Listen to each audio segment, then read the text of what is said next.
Hello and welcome to How Mundane, the least interesting place on the internet. Today we got something pretty cool.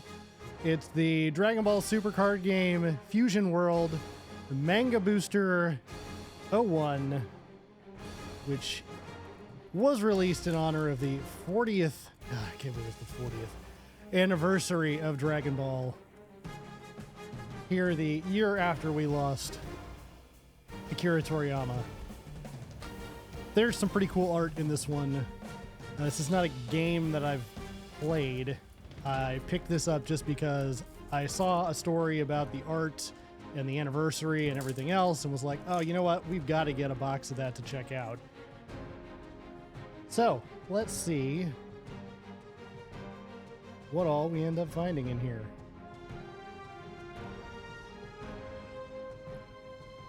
So,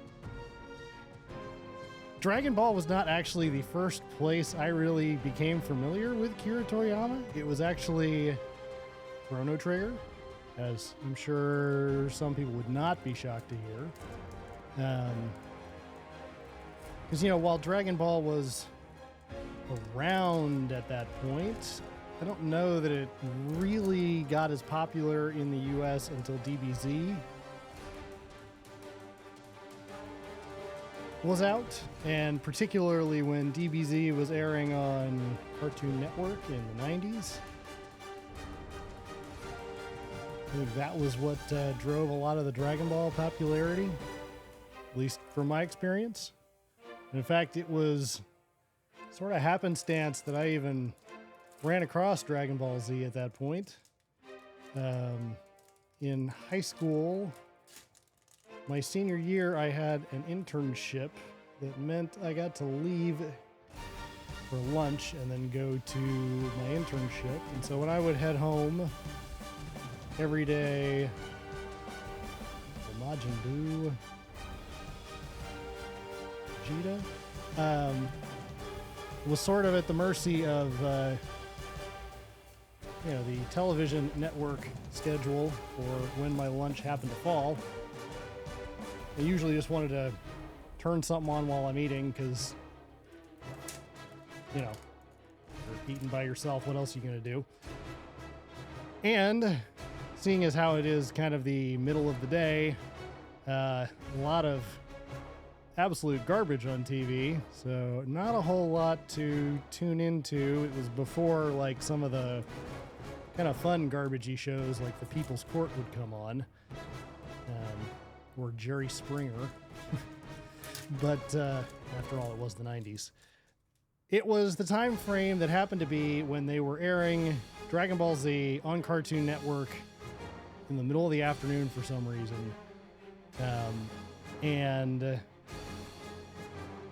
I just turned that on one day and then kept turning it on every day and ended up watching it for basically the entire semester. And you kind of get invested in it at that point. And I'm trying to remember which saga it was that they were airing at that point. But,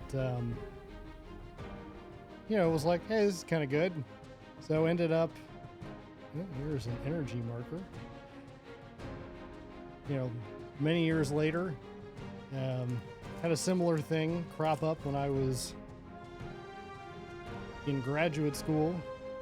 That just happened to be home around middle of the afternoon and usually eating lunch, and they were airing further DBZ at that point, early 2000s. So I ended up watching, there's a Raditz Full Hollow, watching the whole series like that. And then they got into GT, and I kind of was not interested anymore. But many years later, had kids of my own. They happened to catch, something somewhere that was like, hey, this Dragon Ball stuff's kind of interesting. So we ended up sitting down and watching together all of Dragon Ball Z, and then all of Dragon Ball Super, kind of catching up to the tail end of when it was initially airing.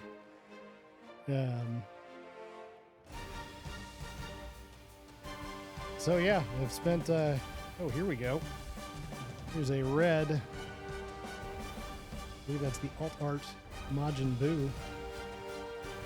So in this set, from what I have read, and again, this is not a game I am intimately familiar with, the gold hollows and the red alt arts tend to be some of the bigger hits. So that is, of course, what we are looking for.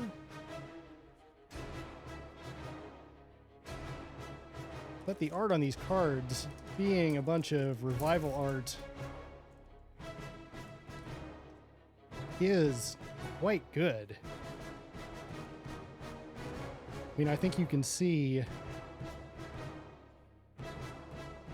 it's a high print quality on the card set, as you would generally expect, but the art selection, if you are a fan of Dragon Ball and have watched so much of the anime, or maybe you've read all of the manga, which incidentally my kids did around the same time as we were watching all of it. They went back and read all of Dragon Ball, all of Dragon Ball Z, and at least up to where they were at that point in Dragon Ball Super. This was a few years ago.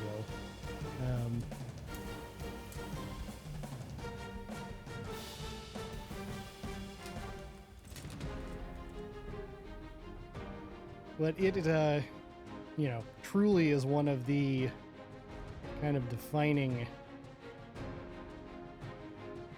anime shows and mangas.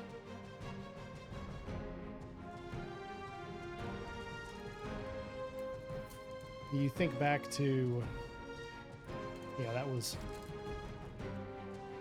pre-Naruto, pre-One Piece. It was probably one of the first really big, kind of more broad cultural acceptances of anime in the US at the time. You know, certainly prior anime had gotten here.